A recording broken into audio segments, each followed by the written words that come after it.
인천 계양구 아동학대 유관기관 합동 점검 실시 유관기관 유기적 협력 통해 선제적 아동보호체제 추구라는 제목으로 오정규 기자가 도민일보 구면에 전하고 있습니다.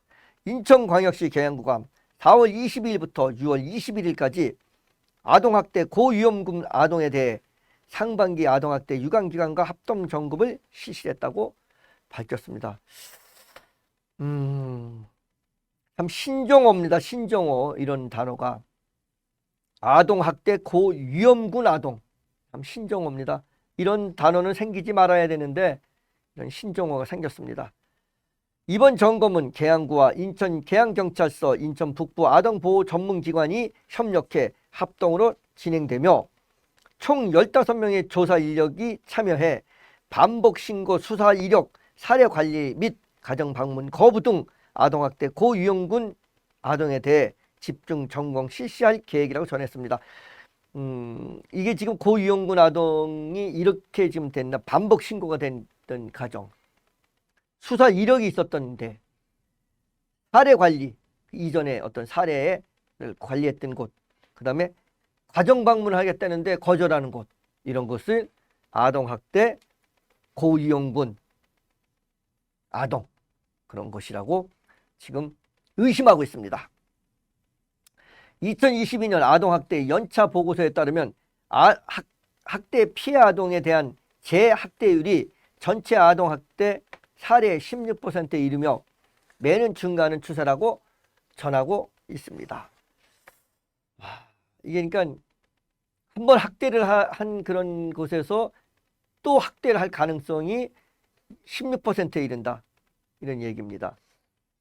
이에 계양구는 아동학대 대응 유관기관 간의 정례회의 체인 정보연합 협의체 회의를 통해 고위험군 아동을 선정했으며 선정된 고위험군 아동에 관해서 직접 가정방문을 통해 아동의 신체 심리 상태, 주거 환경 및 재학대 여부 등을 면밀히 점검할 계획이라고 전했습니다.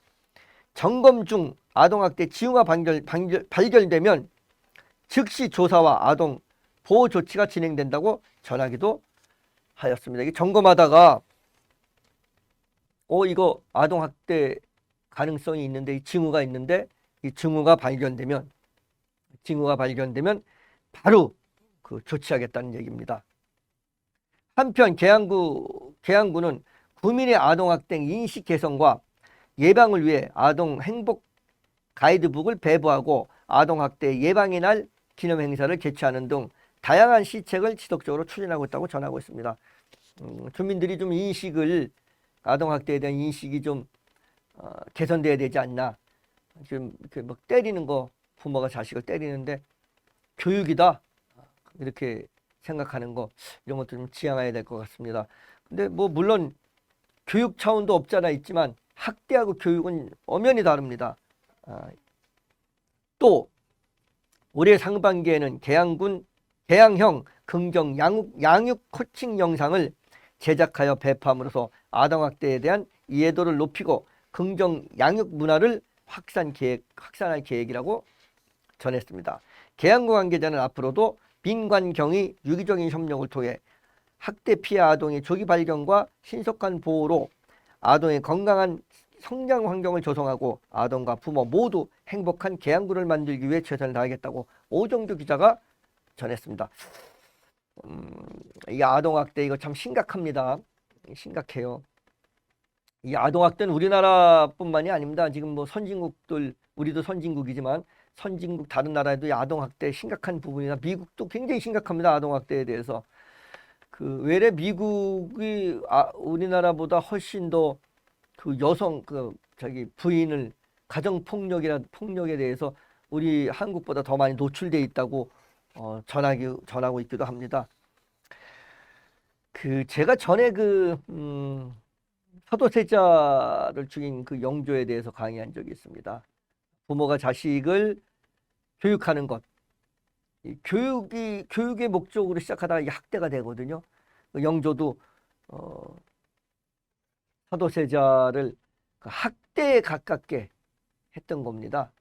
그 사도세자의 성향이나 성품, 기질을 읽지 못하고 뭐 그 당시에는 그럴 수밖에 없었지만 왕이 되는 그 자신의 컴플렉스 때문에 자신의 컴플렉스를 그 자식에게 본인의 컴플렉스를 자식에게 하지 못하게 함으로써 그 자식의 성향이나 성품이나 기질을 전혀 배제한 그런 교육을 강요하고 그 교육을 강요하는 걸 쫓아오지 못하니까 미워하고 그러다 자식이 반항하고 나중에 정신적인 문제가 생겼고 이래서 뒤지에서 죽였는데 혹시 이걸 좀 좀 자세히 알고 싶으면 그 유튜브 그 검색창에 박세준 영조라고 치시면 내용이 나오니까 참고하시기 바랍니다.